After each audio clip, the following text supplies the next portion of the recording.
Hello and welcome to another fantastic episode of the Post Credits Podcast. We got a special guest here today. I really mean it this time. It's not one of our usual tricks here. Joining me is actress and singer, dancer. Basically, you do everything, a little bit of everything. I had the pleasure of working with her on our new movie, Fear of the Dark, which is out right now. We're going to put a link to that in the show notes. Join me in welcoming the wonderful and talented Miss Miranda Cole. Hi. Hey, everybody. Welcome to the show. Thank you. I'm very excited to be here. This is my first podcast ever moment, so this is fun. I like it. I'm excited. Oh, cool. Well, it's an honor then. So thank you. Happy to have you It's here. an honor for me, please. Yeah, thanks for being here. Really Of course. appreciate it. So, yeah, big news. This movie that we've been talking about for a while, it's finally out Yes. there. You guys have worked on it for a long time. Yeah. Yeah. A long time. First time working with Brian on that. Also, my first horror thing ever. Like, I even just like acting, I don't do anything scary. Like, I don't think I'm very scary. So it was fun to, be the one who was scared. I do get scared. We all get scared. But I get really scared sometimes. Not necessarily of the dark, but it's not particularly my favorite place to be. I do recall many a times having to run right up the stairs, as soon as you turn the basement light off, just as fast as you can get up the stairs before whatever it is down there gets you. You have no idea what it is, and whatever I could imagine, I couldn't tell you, but something was down there and it wanted my ankles. So I got out. I think a lot of people experience that. Of course, Yeah. yes. So Yeah. I just want to say real quick, the movie is fantastic. So Thank you. excellent job with your part. I've talked to Brian about this, I don't think on the podcast yet, but it's excellent. Thank you. So I agree. really good. Appreciate it. Brian, really good. Brian was fantastic to work with. So cool. I watched him smash a lamp, and what's that about? Smashing lamps? You getting mad at the actors on set? Whoa. Hey, it's how you make a movie. What else are you supposed to do? Yeah, smash lamps. Yeah, Smash lamps. the opening scene is supposed to show you like how bad this can go, how fast. And my plan was to always smash some of the lamps, so it's like, whether the monster was doing it or whatever, because the light is kind of the character's salvation. So taking that away just felt like about the worst thing you could do to the character. But yeah, I kept one of them. I couldn't break them all. There was one cool one. Or like, not this one, but. I do remember the deliberation between not that lamp, not that one, but another. But it's so, and you just mentioning that detail, like it having like that being what it symbolizes is like a loss of the light. Like there are so many details that Brian put in this like movie that are so specific, like the DTE bill on the table, and you just running the light bill up so high, and like just all these little things that just really add to like the overall just the mood, and like just really invest whoever's watching. Like I feel like I notice a different detail every time I watch it, and I was in it and I was like, oh, like that's how that was lit, or that's how this was filmed or angled for this to be that way. And I'm like, that's like the way Brian just like thought about so many little things is just, I love the attention to detail so much. Oh. Thank you. You'd have thought I paid her to say all these nice things about me. No, I'm not sponsored, I promise. You were great to work with too. There's an expression that 90% of directing is casting, and I believe that. So like I wasn't over directing you because it's like, well, I trust her instincts, and that's why you cast good people. And if you find yourself in those situations where you're kind of doing a line reading for everything, or they don't hear it the way that you wrote it, well, then you kind of failed during casting. So, some people kind of take that approach and think like, well, he's just not a hands-on director, which isn't true. I'll tell you what I don't like. Right. You will. And it's like, and it's never like in a mean way. Cause some people will just be like, no, that was, I didn't like that, or it's unhelpful to be positive and non-specific as well. It's like, oh, I loved whatever you just did. Keep that. It's like, oh, right. What is that? Thank you. Yeah. That was so helpful. I'll do, and then you do it again. It's like, oh, I like that even better. It's like, what did I do? Right. Tell me. Yeah. Well, one of the worst things when dealing with actors is I've been on a lot of sets where people do this, where they'll just be like, well, okay, let's do it again. Well, yeah, but what are we changing? Like, Right. And that's just not helpful for anyone. No, and then sometimes like, and some, if you don't get that, like I as an actor, I'm like, okay, like what can I do differently? Because sometimes it's a bad habit, all of us fall into, just like getting stuck in like saying a line the same way, or not seeing how it could mean something else in whatever context. Like, but if you don't have any direction, or even just like a poke to help you in the right way, you're just kind of like, I don't know, like, I'm going to read this line with an accent. No, never with an accent. Usually that's never the right choice. Like, if you just throw an accent in there, they're usually like, actually, that I hate. Don't do the accent. Yeah. Never do that again. Yeah. I hate what you just did. Just don't ever do that again. That specifically, I hated that. The accent, don't do those. Don't do accents. Never do. Has that language, like that type of language, ever been used with you? Like on something you worked on? I don't need you to be specific. Like, no. But like, I've worked with directors who have said after a run of something, they're like, stop. That was horrendous. Like, that was just awful. Like, I've never seen anything like that. And you guys were you were looking at the floor, you were uninspired. Like, and we're just like, okay. Well, you're the director. Direct me, okay. Like, that's interesting. That would be frustrating, Yeah, but you learn to brush it off. Like, sometimes it really gets to you, but that's why it's like good to have like directors who just aren't that mean in the first place, or if they are, they have like a justified like explanation as to why. Like, at least give me a reason why you were so mean. If you just tell me I was bad and then I disappointed you, it's like, well, I'm sorry. Yeah. I didn't know. There was a TV show I used to edit where the director, he would just launch into these scathing tirades of, like he wouldn't, his first instinct wasn't to say cut, and I would hear like 30 seconds of him just berating someone on camera. That's exactly. I tried talking to him about it a few times, and it's like, hey, what are you doing here? And he had done some acting in college or high school, and his response was always that, well, the directors who got the best performances out of me, that's what they did. And it's like, okay, but, people don't always respond to that. That way, exactly. You can't treat people like that. I would not work well in that environment. I think I would get fired up and be like, you're going to talk to me like that again? Yeah. And it's hilarious you say that it's recorded, because that's exactly how it is for us. Like, it was a final in our class that was like just like recorded, so we could look back on it and like see what we need to fix before whatever, and just in it is just the entire thing of them berating us, like just however long it was at least 2 minutes, like of just going on, and we're like, I was like skipping through, and I was like, I'm glad I never went back and watched this, because I was like, this is rough. Like, oh my God. Yeah. I can't believe they said that to us. Jeez. So is that how you got into acting, or were you acting before college? So I started my acting career. Like, I was a wee little munchkin in our high school's production of, it was our local high school, but I was in kindergarten. I was 6 years old, of The Wizard of Oz. And I was a little munchkin.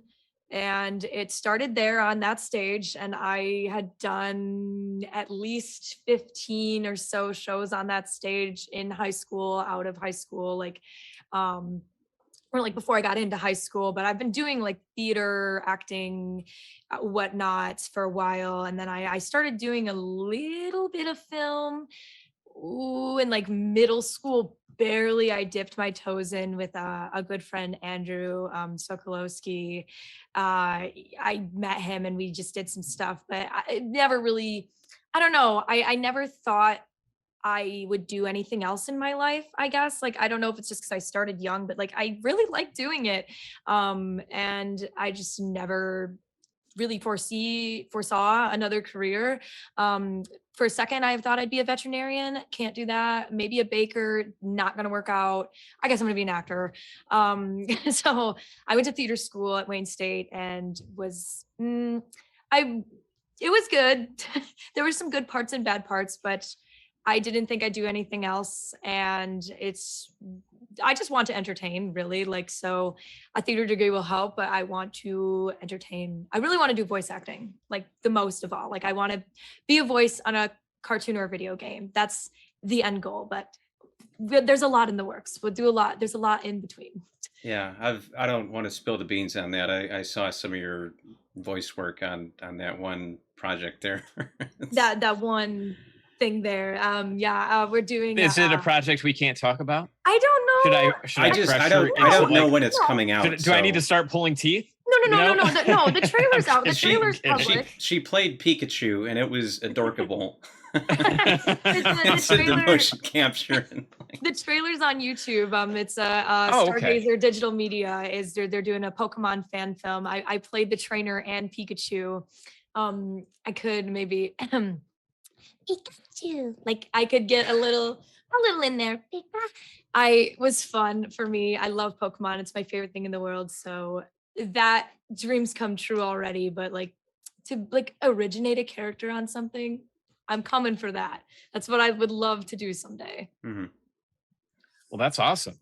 Thank you. You know, and that's really cool. The fun thing about being an actor too is you mentioned all these careers that you thought about, but as an actor, you can kind of do all of the thing, you know. You can be anything as an actor. Like, I got to be I got to be scared in like a horror movie. Like, I got to play, well, she has like bad anxiety, and I'm like relatable. I really felt relatable to Mia in Fear of the Dark. When I first read that script, I was like, whoa, she's feeling some things. I feel these things. We got something going on. I like this. But the amount of different things, you get to be, and I've gotten to be, like, I played Mushu in a production of Mulan once. I was like a little dragon. I played a mother and a child, and also like a dog. Like, I don't know, like, you could be anything. It's like, it's amazing. Yeah. I was just going to say, just to put a pin in that, and to me, one of the things that I thought would be fun for an actor about our movie is that you got to play both the heroine and the monster, right? Because it's your shadow that's trying to kill you there, right? And it's interesting how frequently we often are our own monsters sometimes, and I like that statement, that it's like something that is like, you see, it's like a manifestation of yourself almost, and it's like, I don't know, like, not to be all like deep and like scary, but it's like, I really thought that was like, just the fact that what she saw and was afraid of was like kind of manifested in a familiar way, but so scary and twisted and different, is like, oh, it says so much about like how things in your mind and like mental things that just eat at you can manifest. And it's like, I could talk about, I just think it was beautifully done. Like, just the concept of it in general was like so entertaining and so meaningful. Oh, sorry.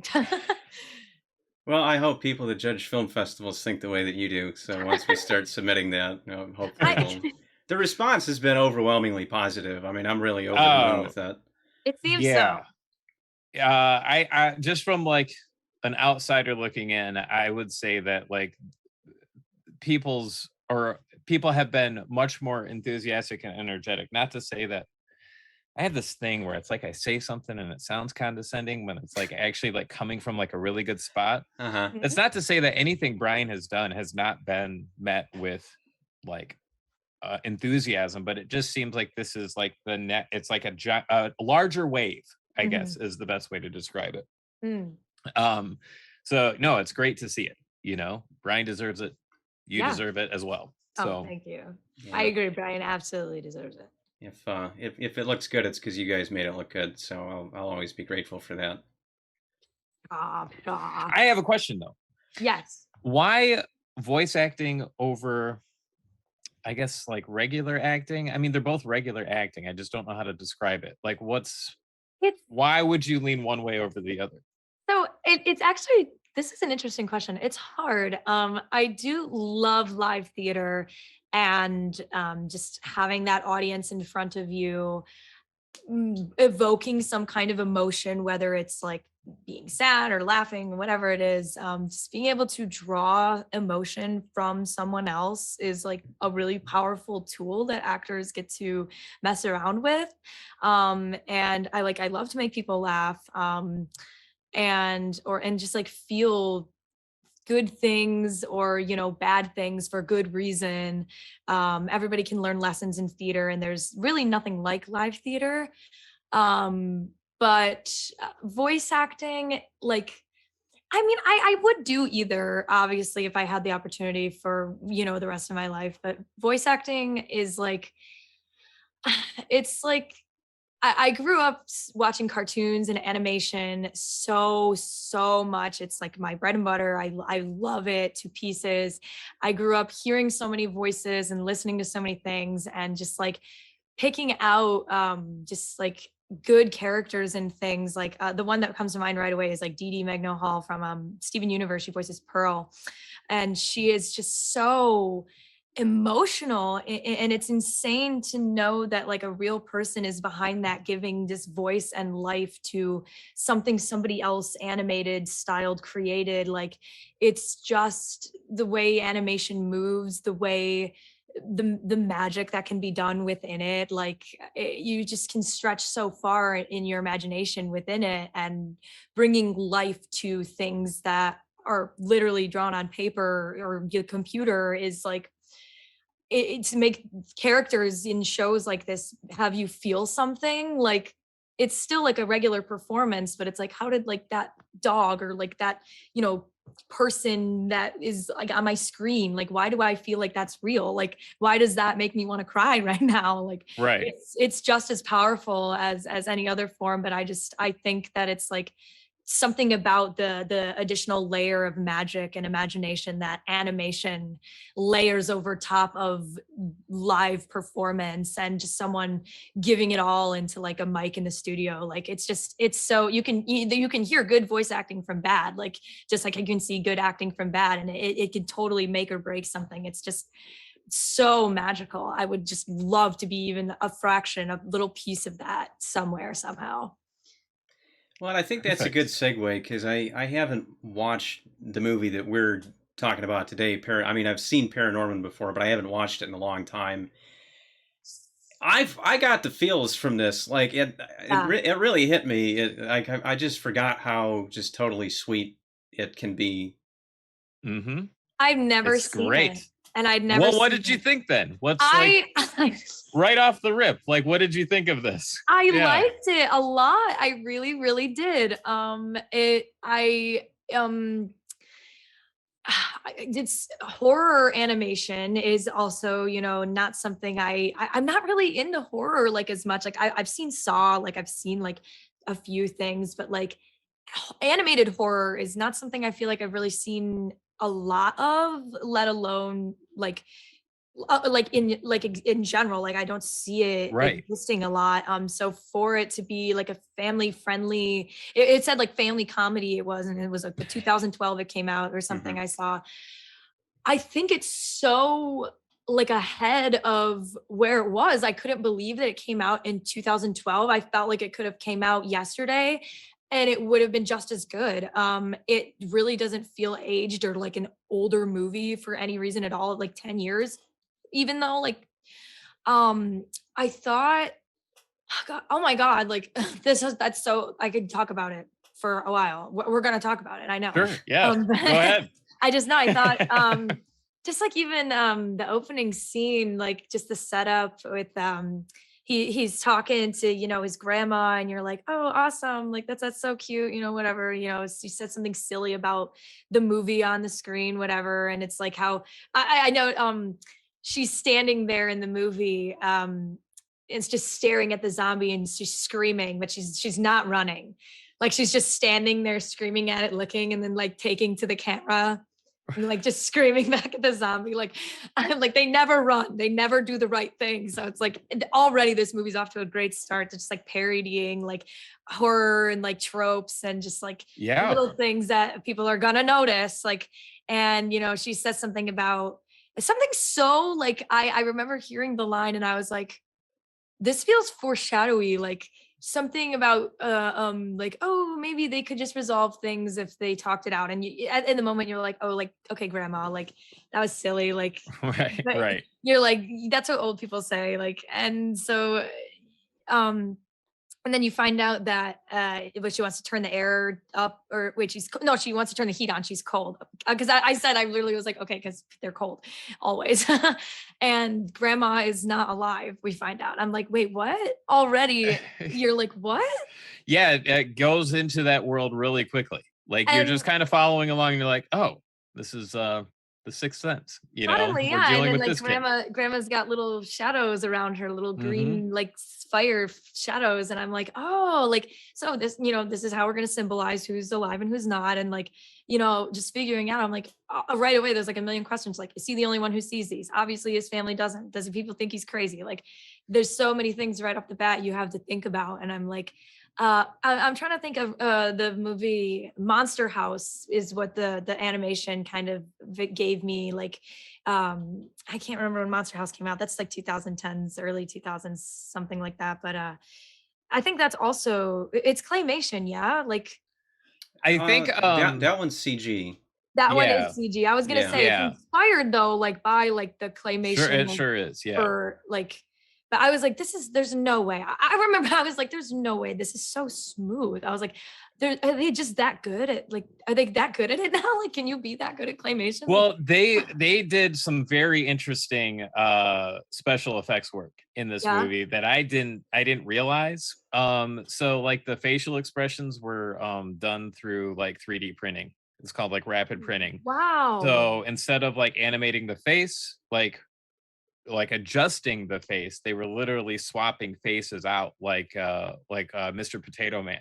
Oh my gosh. And so like each character would have hundreds of thousands of faces, and they were literally swapping one out every second. So to make a 1 second of dialogue took, or 1 second took 30 frames. So So 30 faces for 1 second. it still So- has an essence of like the work that goes into like claymation. Oh yeah, It was yeah. definitely, I feel like were the faces clay sculpts? Like I really No, it was actually they're plastic.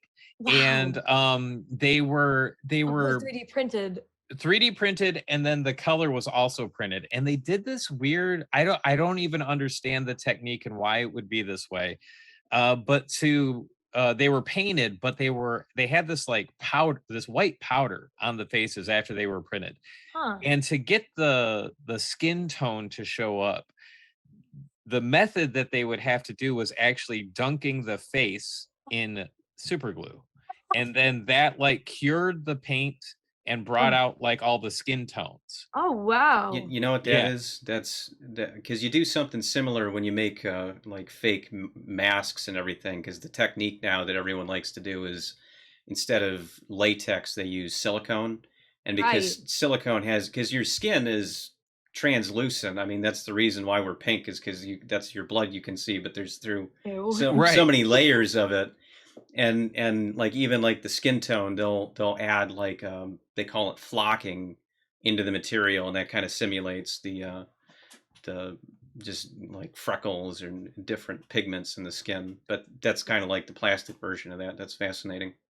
That is crazy. I remember like looking at their face, like it almost looks like it's so sculpted. I remember looking at there's like one like a specific, he's talking in a car window, something with his eyebrows. Like I was like, those eyebrows were like, that was like really expressive, but like you could tell like it wasn't smoothly animated. Like there was something about that. The other thing that I saw was that the face was actually in sections. So it was like cross sections. So it's they could move parts of the face differently than like having to reprint the whole face. Oh, so So, like in a quadrant, like yeah. you would have to move the eye, like left eye, left eyebrow, like is Yeah, oh my gosh. exactly.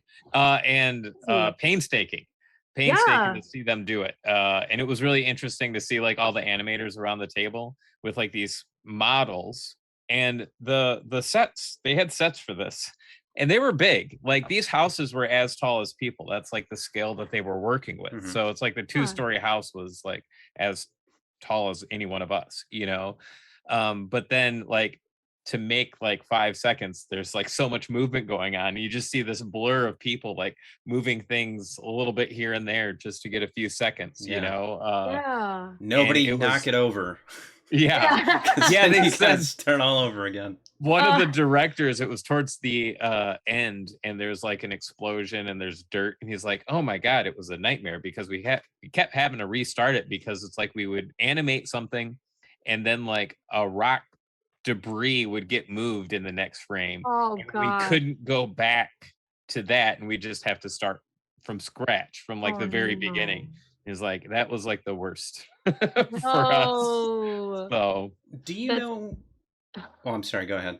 No, that's it's awful. Like I'm thinking, I know a lot of people, you guys know iCarly, like have you seen iCarly? I haven't, Oh but my- I know what it is. Yeah, there's an episode where Carly's older brother Spencer, he's making a stop motion movie and he's got like a little clay squirrel and he's setting it all up and he's like showing like he's just taking the picture, moving it a little bit, taking the picture, moving it he's just doing the whole process and like he's like almost done with the movie and he's making it for something and like somebody came in and just like picked up a bunch of the stuff and was like, oh, like what's this? Like what's Yeah. all this? Like moved it Yeah. all around and he's like, my movie, like it's over. Like what are you Right. Yeah. So, some of my first movies were stop motion with just like action figures, like simple like Spider-Man stories and things like that. And the thing that would always happen is someone would walk in the room and like change the light, or they'd start talking and you'd hear it like on the tape. I can't even imagine, man. I don't have the patience for anything like this. Like, no way. I'd be so angry if someone walked into a room I was in and nudged something and be like, Yeah. You gotta start all over. I'm gonna find your whole family. All of them. They're done. Yeah. Do you You're know done. anything about how they did the energy effects? Because you talked about the Yep. explosions and So they did it in two ways. So like for Aggie at the end when she had when she was in like her witch form, Yeah. it was actually just like translucent plastic that they lit up with LEDs. That it's so it's shown through yep. like But then there was like digital effects, digital composites for certain lighting effects, like the storm that came down right at the end. There's like that tornado effect. Part of it was actually like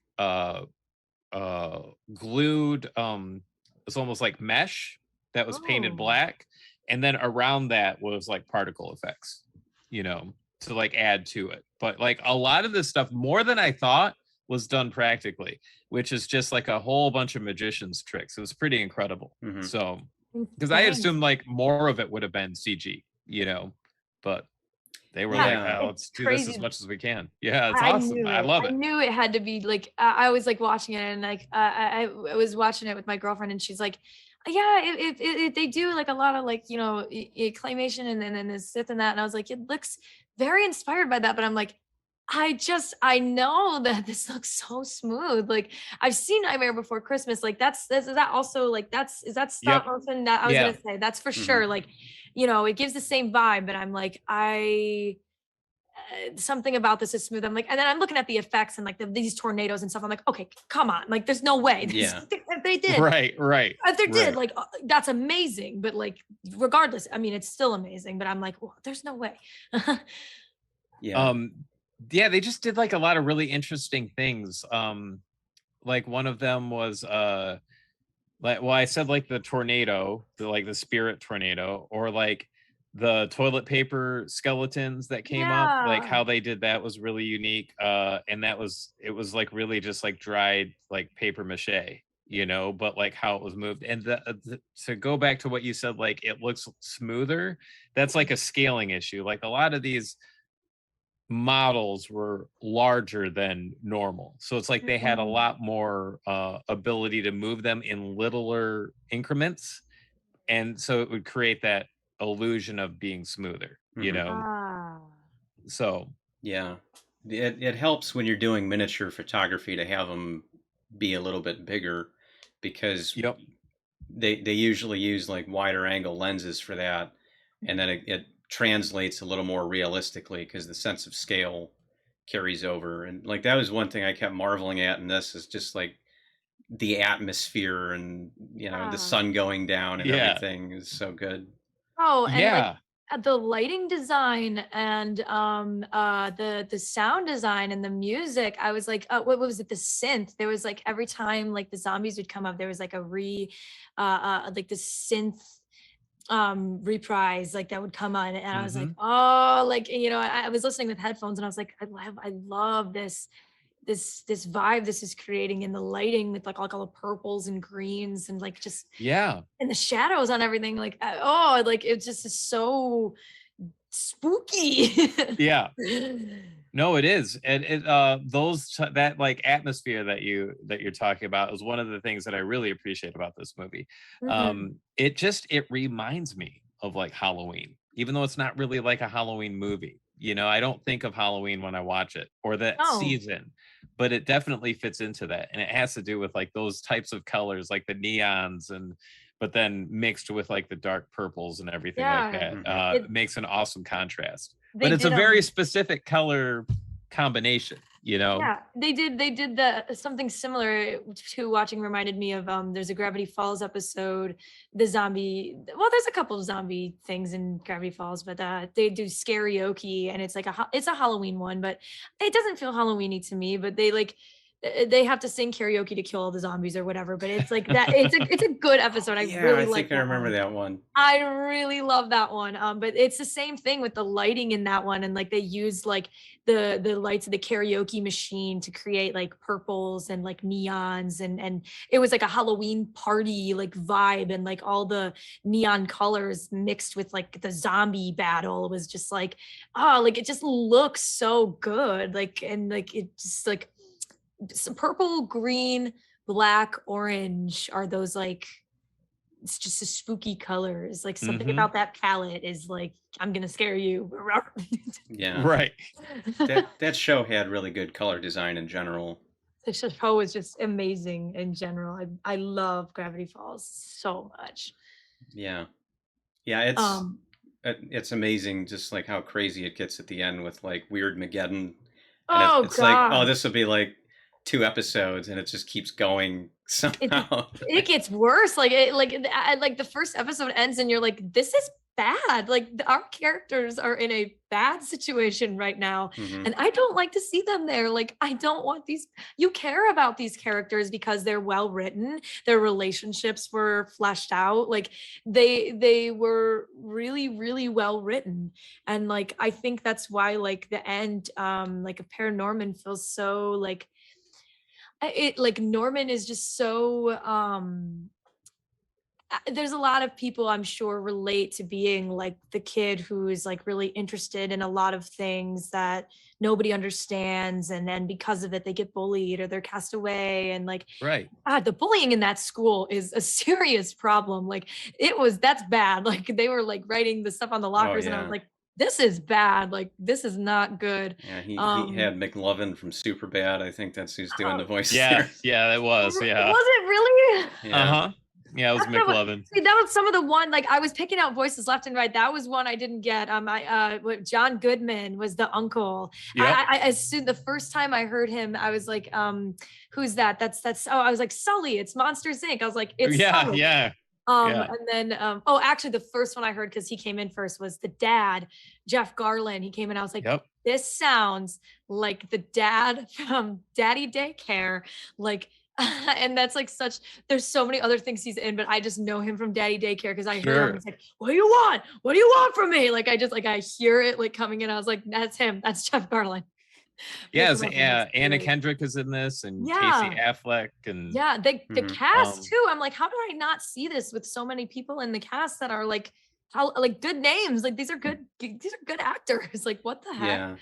I usually rail against when they cast Hollywood people Yeah. in stuff like this, because that usually yanks me out of the movie, because it's like you pay, Bruce Willis to voice your raccoon in Over the Hedge because he sounds like Bruce Willis, Right. but that's not that character. Whereas like really good voice actors can just act circles around them because they can do more than just sound like Yes. themselves. They're hired for you get hired for sounding like yourself. Like there was a guy I saw, this was a live thing. It wasn't voiceover, but I mean, like this guy was not an actor, but he had acted in so many things just as himself. Like he made appearances as himself, like not just as a celebrity, but like I think he was a football player, but he's like a funny guy.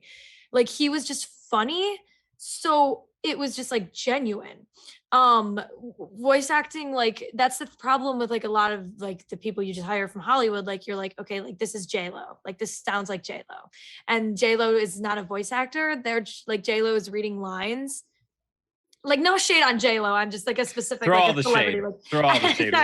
well, I don't know. I'm pretty sure Jennifer Lopez has voice acting and things, and I'm pretty sure she was my favorite. But like, I try to think. I don't know. I feel like she's in Zootopia for some reason. I could be so far off. I know Shakira is, and like, I liked her in that. Shakira was good in that.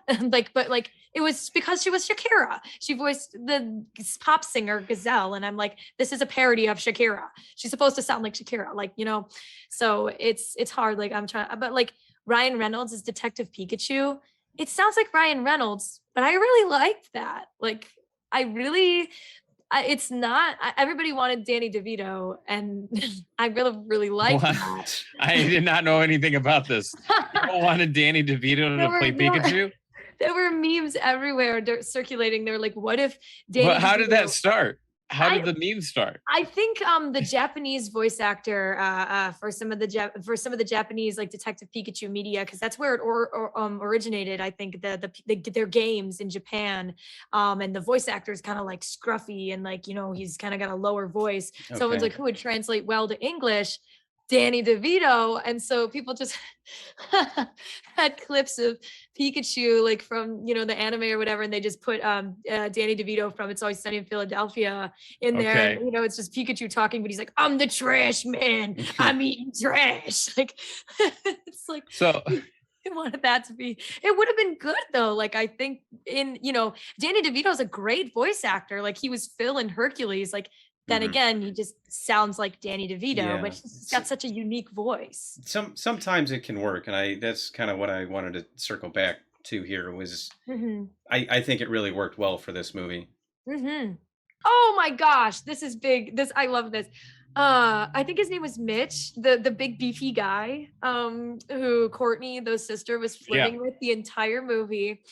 His last line, like in the last few minutes of the film, he says something. He's like, "Oh, you should meet my boyfriend. Like he would love this." And I was like, that blew my mind to see that in an animated movie in 2012. Yeah, pretty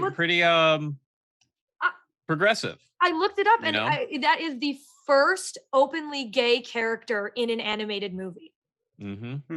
I could not believe that. Like my jaw was on the floor. That it goes like lends its credence to like what you said earlier, where you said like this movie feels like it should have been made more like recently, with some of the stuff that they touch up on. No, and like just like and like the dialogue was everything. Like the dialogue was well written. Like it was so witty. Like there were times like I genuinely laughed out loud. Like and like I'm okay. Like I like to laugh. Like but like I was like, this is funny. Like what is it? It jokes. It literally took me a second to get, and I was like, haha, wait. Like what was it?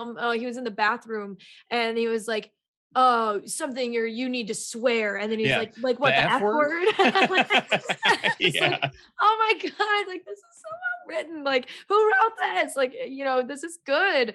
It's not a baby movie for kids. Like that's a problem in animation, is that scripts are like baby movies. Like here is an exposition dump, like, and let the, exactly.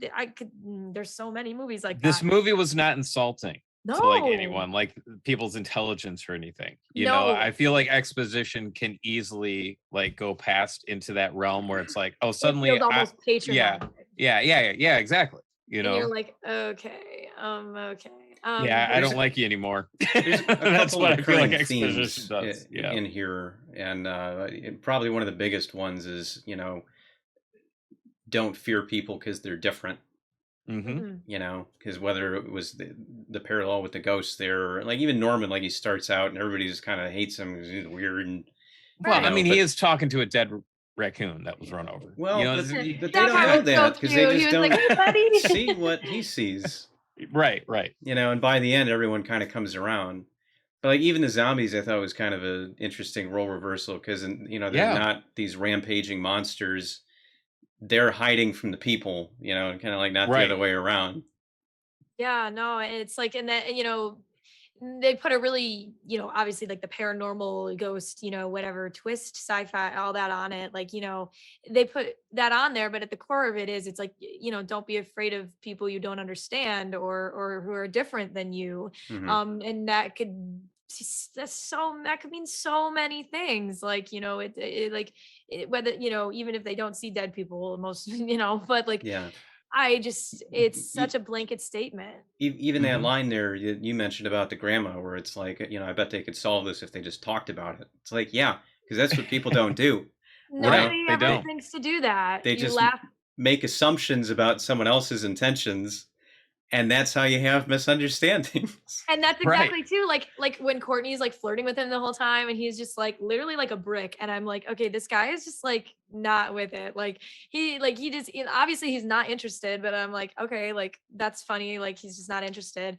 And then like to hear that he had a boyfriend, like he so was not interested just like in women at all. But it had nothing to do with his character. Nothing. And that was amazing. Like he wasn't like he was just a guy, like he was just a person, like most people are who happen Right. to be gay. Like Mhm. it's not, it doesn't affect that much about your personality. Like unfortunately, like a lot of gay representation is like caricatures or like, yes, Right. geek, slay queen, whatever. But it Yeah. was just, oh, this is a regular guy. He just wasn't interested in women. And it like that wasn't important to the movie. It didn't matter. They Like it treated it as it shouldn't be a big deal. exactly. And That's how Because things it's kind of not. need to be. Yeah, because it's not. Yeah, you're So- right. It didn't matter. It didn't change the movie, and it was just a fun detail. It's like just like little things like that. Like I'm thinking, Undertale, the game Undertale. Like in the credits sequence, there's like, and like all throughout the game, there's like a hint that these two characters, like Alphys and Undyne, they're both female presenting, are gonna get together. But then the end of the game, like there's like a little sequence. They're on the beach, and like she pecks her on the cheek, and there's like a little heart, and it's just like it's so simple. Like they were friends. Like it wasn't. It's not a big deal. Like. Right. And like like them being, it's totally good when it is important, an important part of your character, and like if that is what the movie is about. But other than that, like it just kind of becomes a caricature at that point. Like, and Oh, I that's agree. not, that's a little like, okay, cool. Like there's like representation in Mitchell's versus the Machines.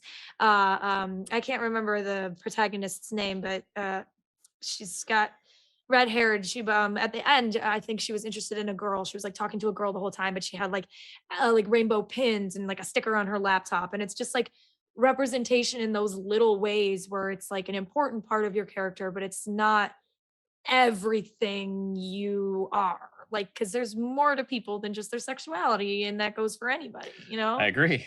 So like it's a It can be more than one thing. It's kind of crazy. We're still wrestling with that, but yeah, well, yeah. we can be more than one thing.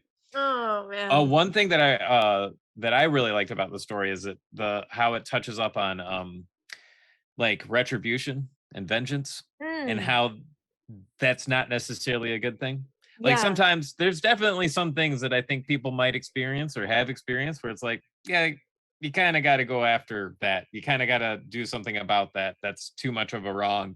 But then on the other side is like, if everything is about, correcting those wrongs, then you can kind of lose sight, and I like that it touches up on that, where it's like, it's not always a good thing to go after people for like to have revenge. Yeah, To have retribution. pick your battles, essentially. I mean, in her case, she was murdered. Well, she was, set on trial. Her situation was terrible. Because she was a witch. Can we talk about that school play for a minute there? Like, this town was so about this historical atrocity. Like, the kid played a tree with like a noose on on his arm. Like, he's like, it's my big moment. I get to hang someone. Like, oh my goodness. Yeah. No. Like, it's that. Yeah, but even there, it's the character's misunderstood, and Yeah. And well, then that too, like, and then the judge and all of these people, they just misunderstood, or not the judge, like the mayor, they all judged her unfairly, and because they were afraid, and like we are afraid of the things we don't know or understand, which is like fair, but also it doesn't mean that attacking them is the correct way to go about it. Like, if you just go in there blindly swinging with a sword, you're going to end up hurting whatever's in there and yourself, most likely. But if you go in with a flashlight, like, you can kind of check out what's around and just get a feel for what's going on. Like, you don't have to you can be afraid and be cautious without being violent, or without being violent. Yeah. You can do that. Yeah, I think it's interesting to think about, and kind of easy to kind of look down on some of, like like the witch trials or whatever, but it's like, well, these are also the people who thought you could cure diseases by putting leeches on people, or oh my god, just rub some wolfbane on them before the next full moon, and and life expectancy was like 35 or 36. By my all-powerful curing tonic, it will make you better and stronger. Yeah. Oh my god, so many. Like, my mom collects antiques, so some of these like are old medicine jars, and like the stuff that they were giving people, it's like, my god, what were we doing? Like, what were we doing to people? Main ingredients, snake oil. Yeah, how it's about like, that? oh hey, well, no, it'd be like, because it's surprising when you look back at like 100 to 200 years ago, like what was legal, and then what's completely illegal now, like jail time if you have absinthe and absinthe and like opium. Like, they're just like, oh, you have a knee ache, take this this opium, like, you'll be great. Yeah. Just a minor problem. You might become addicted to a very harsh substance. Yeah, you'll be flying for days after that, but you won't feel that knee anymore. Feel so much better. Yeah. But it's so important. Art is so important. Our artists, all of it, the writing, the lighting, the design, the animation, the acting, the voicing, it's so I agree. The cameras, the credits. Watch the credits. I start watching the credits, like, please watch the credits. Nobody, and you don't get it until you start doing things, and you're like, when you have a name in credits for something, like, you're like, you wait to watch it, but then, like, you really look at all the other people who worked on this, and you're like, that is amazing. That is insane. Like, that all these people came together to make this, and combine their efforts for this. And that's why even for small projects, how many people work on them, like feature-length movies and like big animation studios, like the credits go on for like 3 songs. Like, there's like 10 minutes of credits. It's like, there's so much hard work that went into it, and like the heart and the passion, like, I love artists and art. Nope. So, this video's over. Just swipe it away. And but a lot of people work really hard on this. And people work on music for the credits. I found some of my favorite songs like in the OSTs of movies, like in the credits. It was in the credits song, and I was like, this song slaps. Like, they probably put something really fun there. They're like, please, like, stay, listen to this fun song. Watch the credits, please.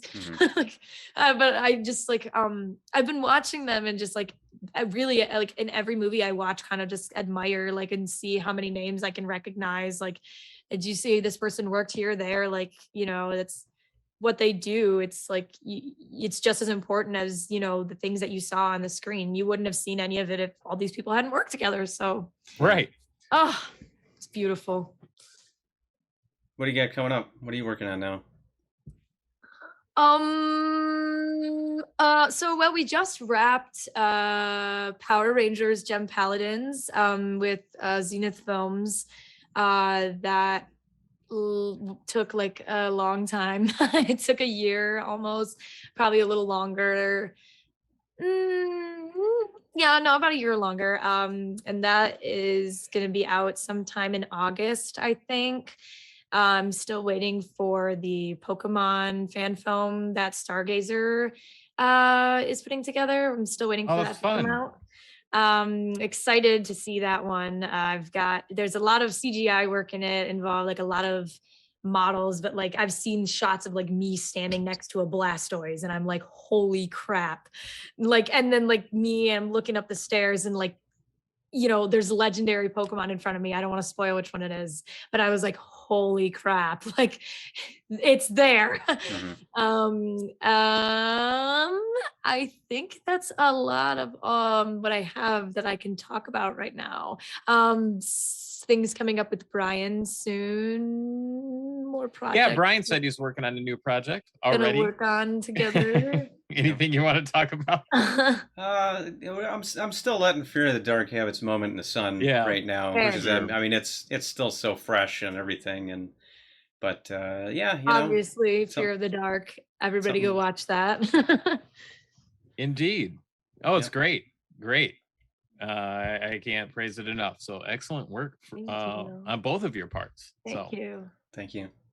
Yeah, I saw your rap video on Instagram there. That was hilarious. How you had like the Full House theme in there, like it's a sitcom. I made that TikTok while everybody else was like doing hard work. Everybody else was like finishing choreography and like all the gnomes were being used and this and that, and like everybody was like filming, doing stuff. And I was like, Justin gave me his phone. I was like, he was like, can you make a TikTok? And I was like, okay, well, yeah, sure. And I was like, hey, gnomes, come over here. I was like, maybe spin around in a circle. I don't know. Like, I don't know. TikToks are fun. Like it's such a interesting thing. Like that's new for so many people. Like I know like TikTok as like a media form is just like taking people, like, it's not quite like Vine, but it's like people, you can make like 3 minutes worth of content like on TikTok. And it's crazy how important it is for artists and for like people who need their things exposed. Yeah, what I found interesting on TikTok is crazy. Is that record deals now have a TikTok clause in there. That you have to be a certain amount of, you have to have a certain amount of I guess virality. For a record deal. Wow. No, and they totally check that. That's when we apply for things, when actors are looking for agents, etc., whatever, they ask for your media followings on everything, because that can definitely be used. And if you have it, definitely they want to know so that they can use it. Right. Oh yeah. It's crazy. Wild time. Yeah. Speaking of which, where can people find you on the social medias? Oh, me? We got your Instagram handle down there, but cute. I'll have a lot of at Ginger Whimsy on like Instagram. That's my TikTok too. I'm on I have a website in my bio was for things. It's a card website. You can click on some little links that'll lead you to everything. Twitter, I have Twitter too, same at. I'm all over the place. You'll find me. And we'll include that in the show, like the description down below, and as well as like the audio version. So yeah. Well, thanks so much for being on here. This was an absolute pleasure. It was great talking with you about Paranorman and your career, as well as working with Brian. Literally so true. And I agree so much. It was a blast for me too. Like I've always wanted to podcast, like do like something like this. I was like, I want to start streaming video games and like just talking, because I really like just like talking to people and just like, having conversation about things that we're all passionate about. Like that's, what else would you talk about? That's the best thing to talk about. So thank you for having me so much. I'm so like, you're welcome. Glad. It was a great first experience. Like, good. Oh, fantastic. No, you guys sucked. You were awful. No, just kidding. It could be. No. It was a lot of fun. I'm glad you got to see a cool movie that you hadn't seen before. Oh my Yeah. gosh, too. As I was looking at the rest of your content, I was like, I see where this lines up both of our alleys. Like, I was like, this is like perfect, actually. Like, this is like a little creepy, but it's also really funny and really good. And I was like, I like it. So, and I can't believe I've never seen it. So now I got a bunch of other movies I feel like I gotta Well, go if you watch. like this one, the other Leica movies, so that's Caroline or Box Coraline, Trolls. Box Trolls, I've seen Coraline. Kubo and the Two Strings, The Missing Mm. Link. I haven't seen let's see, there's another stop motion out that they gave me the similar vibe, that Fantastic Mr. Fox. It was like that. Isle of Dogs. Wes Anderson did that one. Isle of well, Dogs. yeah, Yeah. as well as that. So Yeah. I haven't seen Isle of Dogs, but I I did haven't like seen it. Fantastic Mr. Fox. Love So. that movie. I- One of my favorite movies. I think that was the last Wes Anderson movie I really liked. Gosh, it's He's such a good movie. Gotten so pretentious, like I can't even stand it. I've heard a lot about that, like about Wes Anderson in the media, just like as a guy, everyone's like, but that movie is so good. Yeah, I like a lot of his early stuff, like Rushmore and Royal Tenenbaums, Life Aquatic. Yeah. Those movies are still great, but anyway, art is subjective. that's what. What? Wait, you're Hold on. I'm sorry. Wait. You're having opinions. You dislike things. I dislike a lot of things. So, don't we all? No, I'm kidding. I'm kidding. No, there's some stuff that deserves to be disliked. But yeah, but it's all for good reason. Like, it's never without reason. Like, I think I would like to say that I get the vibe that we're very reasonable and that there's good reasons to dislike things, and then there's you. And I feel like you're good at acknowledging too when you dislike something for a stupid reason, like for a reason you can't explain. Yeah, it's just some irrational dislike of something, or it's like, I don't know. Doesn't work for me, but I like things that are prehistoric themed. Like, I don't know why that's it for me. Like, anything with a loincloth and like cheetah print and like big bones, I hate it. I get it out of here. Like, I think it's so, like, I don't like the Flintstones. Like, every time an episode does like a prehistoric callback and they're like, gosh, with the dinosaurs again. Like, I hate it. Yeah. I can't explain like why. The big brows, and it's just like, it's a really unappealing art style.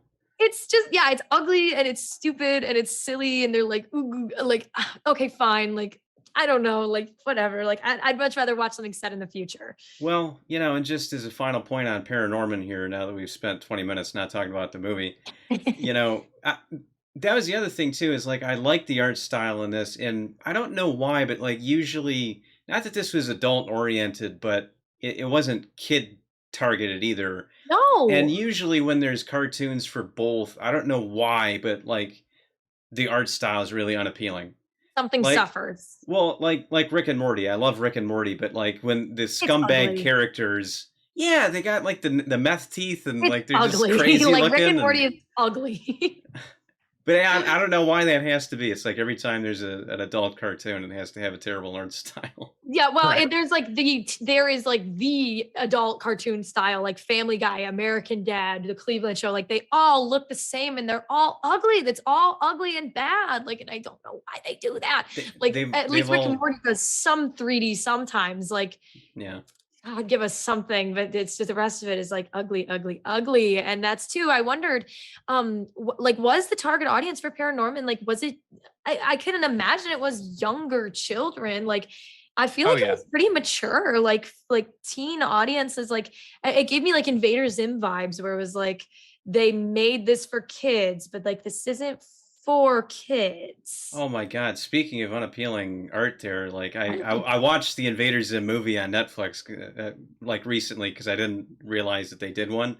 And in the beginning, when he's like inside of his room, and they're showing like how gross he is, because he's just like oh God, that's. I feel bad for the person who had to draw that, because they got to look at that for hours. Oh my gosh.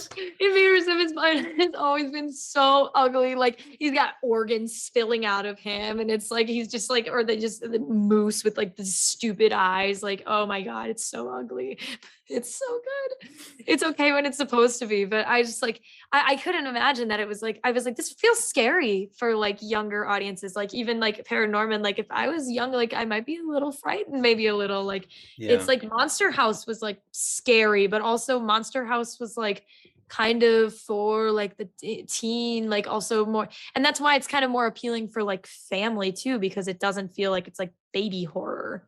It's like there's something about it that's Yeah. actually quite scary. It's I don't really think of it as horror, right? It's kind of horror No. adjacent, right? Where Yeah. it's an adventure, but it's kind of like wrapped in a Halloween Yes. package. Yes. And It's like a thriller sure. Yeah. almost. And I think to your point there about like, kids can gravitate towards it, but it was a smart movie, and I feel like that's what keeps the adults from wanting to Oh yeah. claw their eyes out, where it's like, Right. some That's of the more part, obnoxious kiddie stuff. I really think it like I really like if you like Gravity Falls, like I feel like this is a great movie for up anyone's alley, because it's totally like good, like scary things, but with humor that's not like for babies. Like it's funny and Yeah. it's smart and it's relatable, and like it was just good. I can't 10, like good movie. Good movie. Well, I think that's a good place to end it. Well said. Thank you. All right. People know where to find us. They know where to Yep. find you now. So Cool. check out Miranda. Check out our movie Fear the Dark, and Yeah. we'll have check to it have you out. back on sometime and I would love that. do an awful movie for a change. Yes, I would love to watch something that was just bad and talk about why Sure. it just went down that It will way. be a horror movie though. That's So- that's fine. I can take that. I can do bad horror. I feel Or a like ninja movie. We do a lot of ninja movies. Right. Oh, I'm not very well versed in those. So I feel like those are notoriously like not good. Like I haven't seen any that really are good. Well, thank you so much for being on. I really appreciate it. So Of this course. has been Thank great. you. Thank you for having me so much. Appreciate you being so generous with your time.